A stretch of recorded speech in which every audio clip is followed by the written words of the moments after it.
We're talking actors and directors who put on the shows. We're talking playwrights and designers who you'll want to know. From the very first rehearsal to the final curtain call. We might be off Broadway, but we're talking about it all. 'Cause we're two local gals With global pals, it's everything, everything, everything theater. with Benita And Ellen. Hello, everyone, and welcome to the Everything Theater Podcast, the podcast where we talk about Everything theater. I like doing the hands. I'm Benita Zahn. I'll tell you why in a minute. and I'm Ellen Cribbs. And for those of you on audio platform, Benita is doing her show hands. Like my jazz hands. And the reason it's kind of fun because if you're only listening to us, and you really should watch us. We're on everything. We're on everything. We're on YouTube. Check us out. Yes. Check Got a us whole out there. channel. So because we've got a special background, the minute you move your hands, they kind of disappear and reappear. So I don't know. I'm very easily entertained. My cat was here a second ago, and because it's like the green screen effect, he's a black cat, so you couldn't see him. And hopefully Stanley, my black dog, doesn't come in, but you wouldn't see him either. We've got a lot of fun. We're going to seize the day with the folks from Carpe Diem Theater in a moment. But Ellen, you got a little something first. That's right. This episode is sponsored by Harbinger Theater. And I want to tell you about the show they've got coming up June 21st through the 30th. It's called The Squirrels. It's by Robert Askins, directed by Patrick White. Here's a quick little synopsis. Winter is on the way and the squirrels are restless. Mistrust is growing between the rich gray squirrels and the outcast fox squirrels. When a wily outsider gets in the mix, he ignites an epic animal kingdom soap opera teeming with rebel armies, conspiracy, love, and family loyalties. No squirrel will go unharmed in this deliciously demented new comedy from Tony Award nominee Robert Askins. And I was just acting it out like with puppet hands. Yeah, I've seen photos. These guys are legit squirrels. They've got bushy tails, they've got ears, everything. And we just had the good fortune of working with Tiffany McWilliams. Yes. Ellen did in the show that I directed, Love, Loss, and What I Wore. So we got to go. We're making a show of it. That's right. She With is the the most bag of adorable nuts. squirrel I've ever seen. Right. Yeah, I feel like I'm a little out of control here. I got to settle down. But why? Why settle down? We've got a great folks on with us today. They are from the Carpe Diem Theater. It's a children's theater, and they're located in Round Lake. This is the 13th season, and they're at Round Lake at the Round Lake Auditorium. Brady Walsh is with us, and Bandy, and your last name is not on. And I came into this late because I got a lot of stuff going on. We'll get to that later. So hi, gang. Hi, Benita. Hi, Ellen. It's so nice to see you both. I'll tell you the secret that her real name is Alex Vanden Heever, and so Vandy is actually a nickname. That's Not so to funny. pull back the curtain on her mystique, but Yeah, you weren't supposed to tell anyone I'm that. sorry about that. Okay, now it's all. I'm going to Now bring this it's full out there. circle. I've only ever met one other Vandy, and she was in Spring Awakening at Playhouse Stage. And we were all like, what a unique name. We've never heard Vandy before. And it's funny because Spring Awakening, I worked with Keith Du Bois, who is then working with you guys this summer as a director. Yeah, Capital definitely. District Theater Circle. It's a small world. I ran into Brady up at the at Fort Salem Theater. Short time after we had originally connected virtually, all of us, to have a conversation. Sans Ellen. Once I vetted them, Ellen, I said it would be okay with it. You know? And I see Brady, I'm like, I know him. You know, he's like, it's Brady, but you know, out of context. But this is great, you know, to provide an opportunity for theater for kids in the summer, a place for creativity and imagination to really find its way to develop and blossom is just such a gift that you folks have been providing kids grades 2 through 10 for so many years. Give us a little sense of your involvement with this. Have at it. Vandy, I know you've worked with kind of our steering principles since day one, so if you kind of want to talk through that history. Yeah, definitely. So I grew up in Ballston Spa and went to the middle school and the high school there and did the theater programs. And the middle school theater director, his name is Joe Shaver. He's an English teacher at the middle school there. And I did a couple of productions with him and then stayed involved when I was in high school.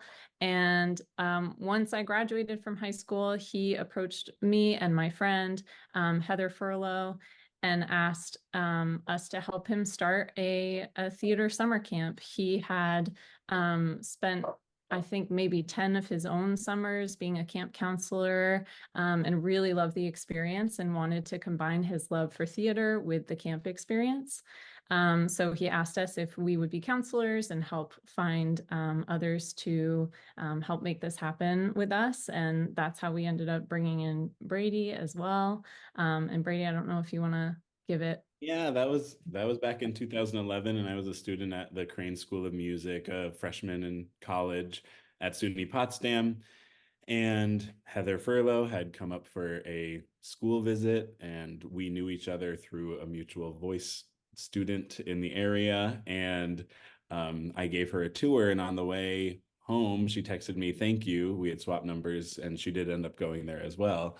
And as she left, she said, "Thanks. And also, are you around this summer? You seem to really care about music and teaching, and we're starting a new children's theater called Carpe Diem Productions at the time, and we need a music director." And so she was the director, Vandy was the choreographer, I was the music director, and we had a fantastic fourth colleague named Justin McFarlane who kind of did everything production wise. He was sewing people's holes in costumes while also taping out glow tape so nobody tripped on the stairs, while also calling sound cues and light cues and everything in between. So our team of four held down the fort for the first 4 years of Carpe Diem from 2011 to 2014. But the program was always designed for students about that age to run themselves and have their first theater leadership experience. And so we knew we would not be there forever. We essentially did it the 4 years that we were in college for Vandy and I. And by the second year, started laying groundwork with Joe's guidance to onboard counselors in training who would then go on to get a junior counselor assignment and eventually take over as senior counselors in the positions that we had begun. And that leadership program has really become kind of the cornerstone of what we do. And that is the unique opportunity that we found has made Carpe Diem lasting and the beloved tradition that it is, to see these young performers like Keith and all of our staff members, which now number 15, 5 per year of senior counselor, junior counselor, and counselors in training. And so after our fourth summer in 2014, we're done and we handed it off and we said, wow, we would love to do that again someday. It'd be a dream to kind of revisit that marriage of everything we love and, leadership and education and theater, and really building a community there. So Vandy, I don't know if you want to pick this up in 2020. Yeah. So in 2020, obviously everything shut down, including Carpe Diem Theater, and was canceled for that summer. And Joe Shaver really had some time to think about, okay, what happens now? He sort of felt like he had been doing it for 10 years and he was ready to have his summers back and to pass it on so that it could grow and develop into the next phase. So he approached me, Brady, Heather, and Justin, the original counselors, and said, I'm thinking of, his term was Willy Wonkaing the company and passing it on. And he wanted to ask us first as the founding counselors to see if we were interested. And Brady and I kind of called each other and said, are we doing this? I think we're doing this. We had always, ever since leaving Carpe Diem, we had, it was such a special experience for us. And we always kind of felt like running a theater company like that someday was in the cards for us. But we had no idea it would happen so soon. But we were really excited to to talk to Joe about the possibility and to lay the groundwork for that. And our first summer back was 2021, and Joe stayed on as an advisor to help us with the transition. And yeah, here we are 4 years later in our fourth summer as Brady as the artistic director and me as the executive director. Wow. You didn't know you were auditioning way back then, Brady, did you? No, no. Running a tour. It's true. It's true. I had no idea it was just another Saturday in Potsdam. And now here we are. Wow. So give us a sense of what it's like when the doors open. At Carpe Diem, Yeah. I think the best perspective we can offer is about 8:45 a.m. on a Monday morning, on the first Monday morning of Carpe Diem each year. When we returned from the pandemic, we were so grateful for everyone's resilience to come back. We had 66 campers who loved the tradition so much they were ready to come back. And that was a dream come true. We were worried. We didn't know what theater looked like on the other side of that. And now, as of our audition week, just last week, we have completely doubled that number and are at 132 excited, incredibly talented youngsters from all over the capital region, over 16 school districts represented, all enrolled and ready to go when camp begins on July 8th. And so when you come in on the first morning of camp, about half of our parents all describe it as last night was Christmas Eve in our house. Or last night we couldn't get them to bed. Last night all they were doing was up and prepping everything, looking over their lines one more time. We asked them to come memorize so we can hit the ground running. Our grades 2 through 6 end up only getting 6 rehearsals before Tech Week, and our grades 7 through 10 get 9 rehearsals before Tech Week. And Tech Week, they get 3 days of running the show nonstop and then 3 days of performance. And Wow. so it is no small feat. And these first, second graders, they are up to the challenge. These 10th graders are in really demanding lead roles and they meet the challenge. And so it's such a warm reunion on that first day back. They will start singing our typical warm-ups, which are songs we taught them back in 2011. They've stood the test of time, and they'll just, as in their huddles, start singing these things even before we start, just because they're so glad to see each other and have this shared language of theater and song with each other. They start talking about, we have these theme days called Wacky Wednesdays and Funky Fridays, and they start talking about, conspiring, oh, let's get together on that Funky Friday and win. And they pull out all the stops for their pageantry of their themed costumes, and it's really a spectacle. And so when you walk into Carpe Diem, you immediately feel that. You immediately feel the kids' energy and passion, and it lasts the whole month.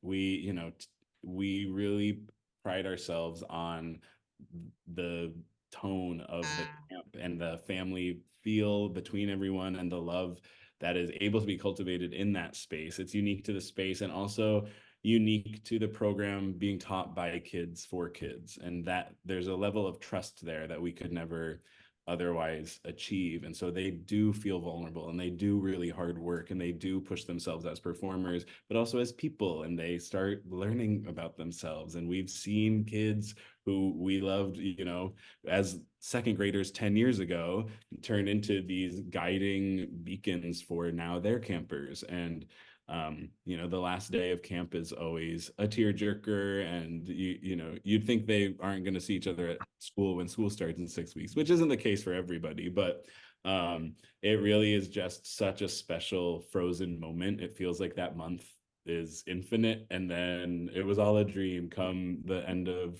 the month. And so we're just so proud for them, and we're so excited for them every year that they get this unique, over the top celebratory month of theater and everything that they want to learn about it. Your 2 through 6th graders are doing Finding Nemo, right? That is true. And then the 7th through 10th graders are doing Footloose. Mm-hmm. Got a load of questions. So is there time for camp activities too, or is it all theater all the time? Yeah, there is time for camp activities. Like Brady mentioned, we have the warm-ups that are known by everyone and beloved, and those are kind of games in and of themselves. And then, there's always some downtime for some group of kids if they're not in a scene that's being taught by counselors. We have tents outside of the auditorium where we'll take them and they'll play, theater games and camp games and things like that. And I think some campers would tell you that they like that just as much as they like doing the rehearsals. And yeah, it's really fun, and it's a great way to get out their energy too, during the camp day. Most of some of these programs, it's fee for to go on a camp. What's the structure like for kids who really want to go, but maybe it's not in the budget? Yeah, definitely. We absolutely have cases like that. We have a no questions asked tuition policy, which is really, really important to us because we want to eliminate every barrier that we can to participation. So, we have a form that people can submit and let us know what they would like to pay for tuition for the summer. We of course have our suggested tuition, our standard rate that we go with, but we let people tell us what they can afford and what makes sense for them. And for some folks, it's like, oh, I can pay everything, but it might take me a few months to do it, or I can pay almost the full price. And then we have some families who attend totally for free, and Brady and I have come up with ways to offset that cost because it really is, we value the participation at the end of the day, and we think that theater and the arts should be accessible for everyone regardless.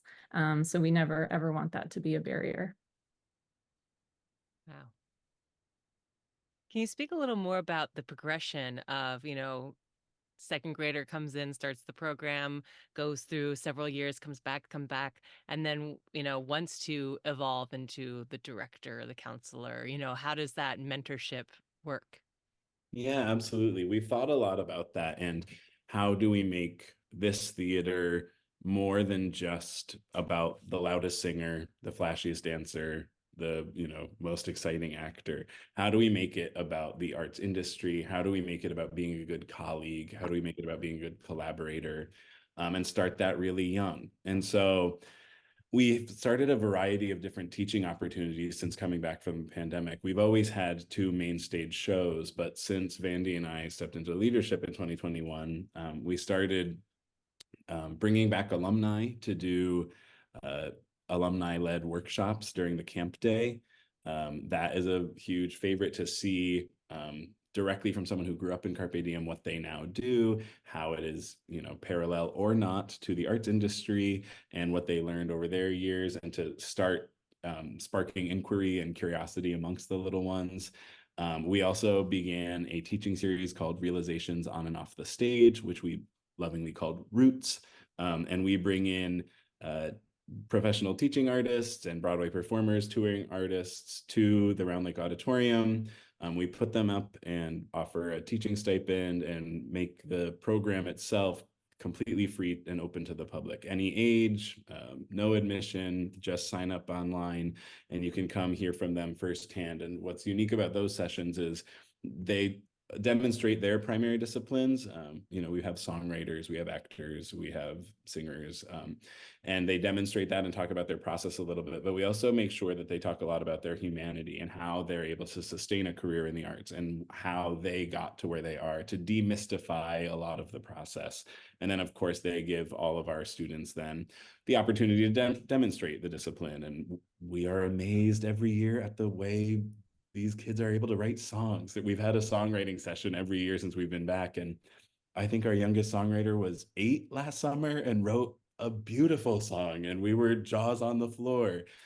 We've had a Broadway performer who's a graduate of Shenendehowa. Her name's Hannah Cornell. She performed the world premiere of our 12-year-old's song a couple of summers ago, a beautiful song that we hired a professional pianist to record the accompaniment for as a surprise for the student. And so we try to roll in these special experiences to get them excited and to meet them where they're at and say, it's okay if you're not the lead role. This isn't about that. And to say, it's okay if you don't like being on stage all the time. We still need you, and you are here because something in you was calling you here. And so let's find out what that is and get you involved in one of these other opportunities. I want to jump in for a second, Brady. It's something Please. Ellen and I have talked about and posted on. There was somebody had written about not always casting the same kids. Yes. Yeah. Even though they know how to hit the mark, we're doing them a disservice because they don't know how not to win. There's that side of it. And additionally, when you're cast in a lead role, you get all the additional coachings, additional insights of your collaborators, of your director. You get all the wisdom from everybody because you just have more content to rehearse and more is asked of you. And so you get more of an opportunity to refine those skills. And as an educational theater, we really value that as a learning opportunity that we offer, and it needs to be shared. And so, when it comes to auditions, sometimes it's really a fine-tooth comb that we're looking at everything. And what sets someone apart from another is that they had hours and hours of rehearsal the year before, and the other person has not. And so it might now be their turn we talk in our casting process a lot about whose turn it is for yes. And we never say no to people. We never go down the list of people who auditioned. And this is a rule we have with our staff, is this isn't about eliminating people from roles. We never say no about what someone did. It's about whose yes is it this time. And we do come back to that principle a lot, is that it's a disservice to the organization and to kids on both sides of the equation if we're casting the same people every time. And so, that has been consistent all along for us. And we have supplemented with these additional opportunities to sing in a master class with a visiting Broadway performer, to, work on a monologue if you didn't have much stage time and you've always wanted to drop into the dramatic arts more. And so then, typically these campers stay with us from their kids program into the older kids program until they're a sophomore. And then they're able to join the staff as they are entering their junior year of high school. What's 10 for 10? And those who are on our staff, but also might not be on our staff, we just started last year, led by this same Broadway performer, Hannah Cornell, and Vandy and myself. We started an intensive for ages 16 to 22. And it's a program that we curate for whoever submits to be a part of it. We really take it seriously, listening to everyone's videos, and we put together an intake form. There's no audition to be a part of it, but we want to know, what do you want from this experience? What's something you haven't been able to do on stage before? What's something you want to work on with us this week? Here's who's on staff for the 10 for 10 program this year. How do you want to capitalize on your time with us? And then we weave together. Our director this year is a fantastic actor. He spent last summer at Edinburgh Fringe Festival. He's a Shakespearean actor who's performed around New York City. His name is Nick Ong. And he just, really spent a lot of time and care putting together a really unique program of 20 songs for this year's students. And we've partnered with Fort Salem Theater to go give an encore performance there 2 weeks after our initial showcase at the Round Lake Auditorium. So we rehearse with them for a week. We make it a really immersive experience. We value rehearsing them acoustically and not without microphones to give them that experience, and also stage it so they're essentially inches away from the audience. It's immersive and staged in the round, because we so often have high schoolers who have only ever performed on the other side of the proscenium out to a full house of 800 students. And then you go to theater school and you find out you might be singing in basement cabarets for 5 years to audiences of 10 people in a dark room, and you don't know who anyone is. And it's not all of your hometown friends and family holding up big posters cheering for you. And so, not to de-romanticize the performance experience, but to ask of that more advanced group, the age 16 to 22 bracket, to just prepare them a bit for a variety of performance experiences. And so we're so grateful to Fort Salem to kind of support that mission, and bring them out there where they might know nobody in the audiences that night at that encore performance. And their cabaret space at Fort Salem is beautiful and so cozy and intimate. And so we want to challenge these actors and give them the next level of preparation, but still holding true to the Carpe Diem spirit of this can be whatever opportunity you want it to be. It doesn't have to be about, performing the power ballad. If you'd like to prepare a monologue, we'll pick one out and weave it into the story that we're uniquely telling with this group of people this summer. Wow. I was saying, Benita, before we started, I was like, where was this program when I was younger, right? Yeah. Truly, you think about the opportunities, but I want to ask the two of you. So, Vandy, you're a dance background, choreography. Yeah. Yeah. Brady, I'm you just still turned your mic off too. So get that mic back on. I've got a thunderstorm rolling in, but I'll Oh. still be chiming in. You're in the city, right? I'm down in Manhattan, yeah, in Harlem. Vandy, you too? I'm in DC. Oh, that's right. Oh, so Brady, you didn't get a chance to see Manhattan. What was it, Manhattan Gate today? The No, Manhattan Henge. Yeah. I've seen it before, but not this time around. No. So do the two of you still have an opportunity when you're not immersed in prepping and running the theater to ply your trade? Vandy, I will throw my partner under the bus a little bit and let you know another creative trait of hers is that she is quite the photographer. And so all of our imagery, for the most part, other than where it's noted, all of our imagery comes from Vandy. She has traveled the world, has an incredible photo Instagram and website. You can view her many lenses of the world, but also it's been amazing to see how she's brought that to Carpe Diem. And she, provides all of that joy and excitement for summer in what now can be promotional materials, but also just keepsakes and memories for all of our families. And if you want to speak to what you do with that also when you're down in DC. Yeah, thank you for sharing that and mentioning that. That was very kind. I also participate in markets in DC to sell my photos, and that what I really love most about that experience is having people interact with my art and saying, oh, I traveled to that place, or like, oh, I lived there, or oh, I'm a photographer too. What do you have tips and tricks for these things? So I've always really loved that. And I work at the Kennedy Center in DC in the arts education department. So I feel like that work really helps shape and feed what I do at Carpe Diem as well, and especially administratively. And a lot of the things that I'm learning here, I will bring to Carpe as well. And Brady.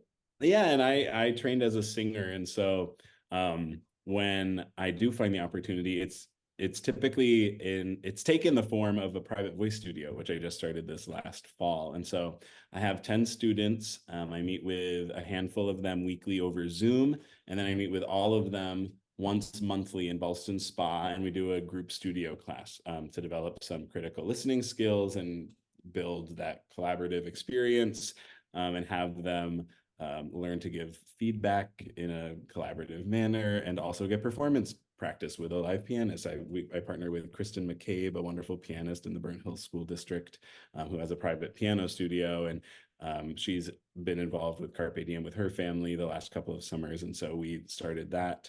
And so I get great joy out of lending voice there. And then there is one night of the year that I perform in front of an audience, and that is a benefit concert for Carpe Diem, which we are so grateful. We have the starriest, most charismatic MC that we could ever ask for this year in the form of the one and only Benita Zahn, who will be hosting our benefit concert on Thursday, July 18th.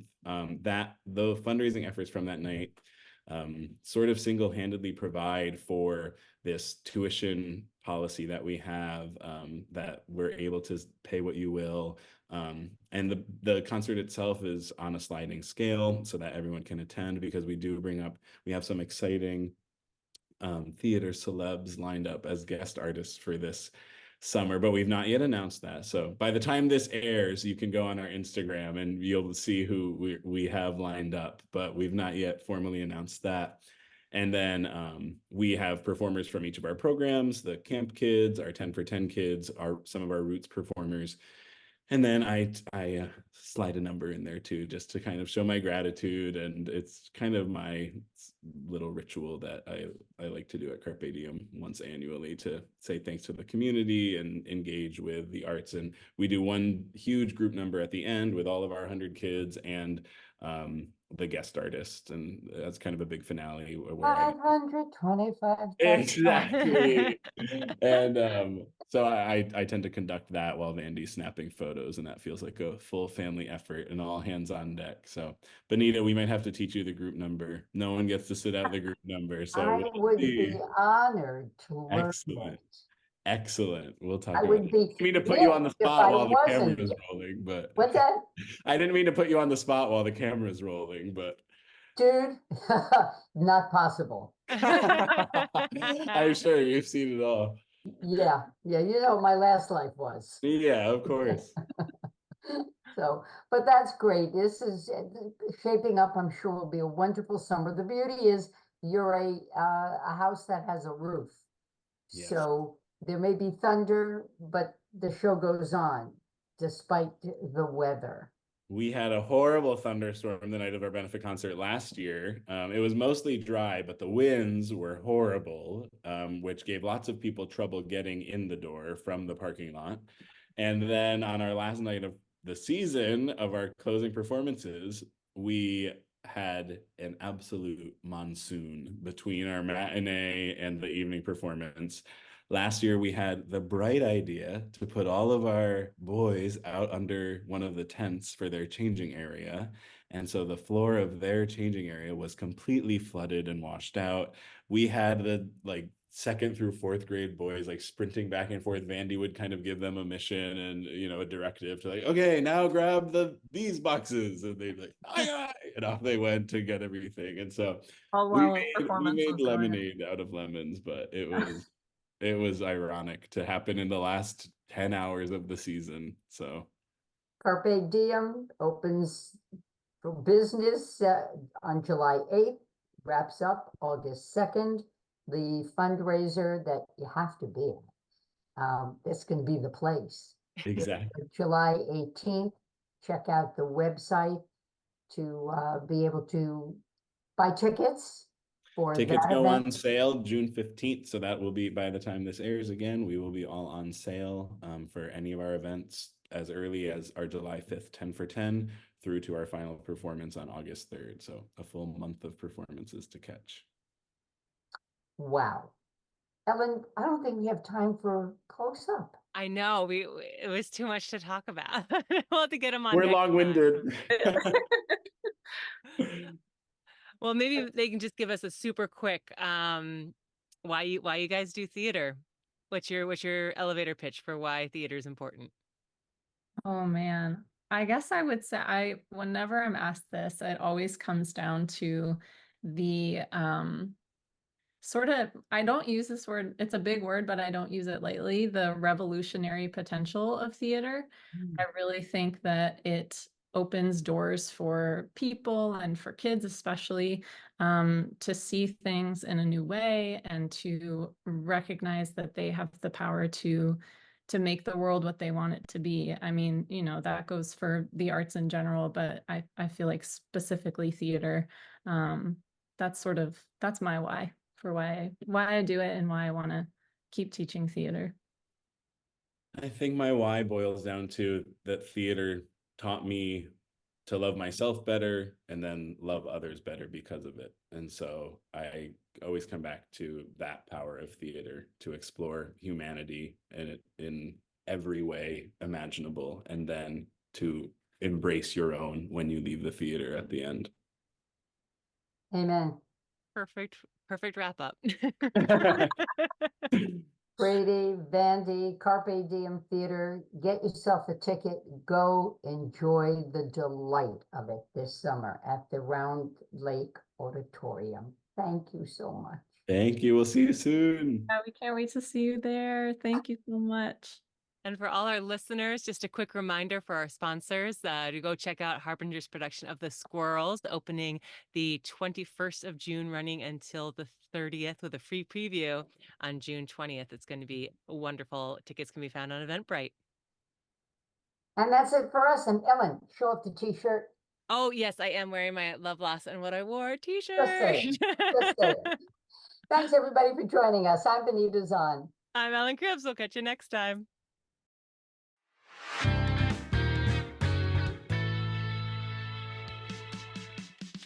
Thank you so much for listening to the Everything Theater podcast. Special thanks goes out to Alice Grinling for our photography and Justin Friello for composing our amazing theme song. Please remember to subscribe to our podcast and follow us on Facebook, Twitter, and Instagram. If you want to share your thoughts or what's going on in your theater community, you can reach out to us on social media or through our email at everythingtheaterpodcast@gmail.com. Till next time, it's everything, everything, everything.